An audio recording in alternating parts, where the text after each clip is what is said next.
Some initial thoughts on the Christensen Arms Modern Precision Rifle, the Vortex scope. I am liking the brake that comes with it. It's their, Christensen Arms has two style brakes. One's a radial brake, this one's a side baffle brake. I haven't tried the radial brake. I don't necessarily like the idea of a radial brake because it can kick up dust when you're in either a match or a hunting situation, and that may make it harder to spot your hit, and it may make it harder for follow-up shots. I think for a lightweight rifle, this brake does a great job controlling the recoil and keeping the crosshairs on target. So far, getting it sighted in, playing with it a little bit, initially at just a square 100-yard range. I'm liking the clarity of the Vortex PST2. The reticle's nice and clean, and 15 power is a good magnification for getting it sighted in at 100 yards. Sure, you could zoom in a little more if you had a higher power scope, but this is plenty accurate.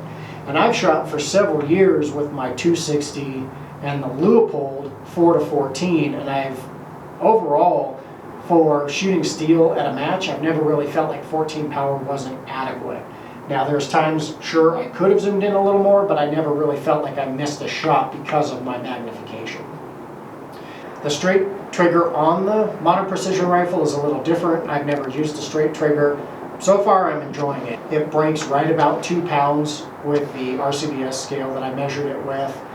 For a match gun, you could maybe go a little bit lighter, but because I'm going to be using this for a combo of match and hunting, I think 2 pounds is plenty light enough. I believe I had my 30-06 previously set to about 3 pounds for a hunting setup. This is the first time I've used an Atlas bipod is on this build. So far I'm really liking it. Again, that's only on a square range, a little bit prone, a little bit from bipod. I do like it that it's a little bit lower than the Harris bipods that I have. I feel like it's very stable. In fact, I've been taking the Harris bipod off of my Ruger Precision and shooting with this on it because I feel like I'm getting a little more stable and I'm getting a little lower to the table, which is nice. The adjustment is nice and smooth, 45 degrees, 90 degrees. I really wanted the 45 degrees for getting down a little lower because I've had times where I wanted to get the rifle lower to the ground so that I'm not as up high off the ground, but so far I haven't quite found a time where the 45 is the right height. It may be more of a natural terrain type course where that'll happen. I like the adjustability in the stock for the Modern Precision Rifle.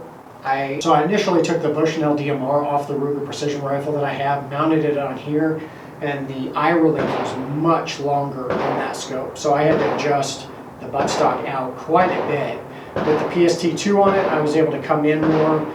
I've got the rings low enough that I don't need to come up with the cheek weld at all. So like a lot of adjustable stocks, now that it's set, I'm not really going to be messing with it unless I find an issue from maybe alternate positions or barricades once I get a chance to shoot from those more.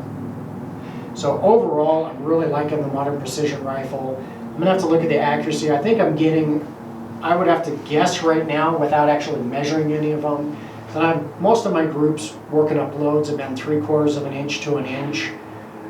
It has been really hot up here where I shoot. I shoot at about 7,800 feet typically, and it's been about 91 degrees, which may not be that hot for some of you, but at 7,800 feet in Colorado where I usually shoot, that's a hot range day. I usually shoot more in the 70s and the 80s.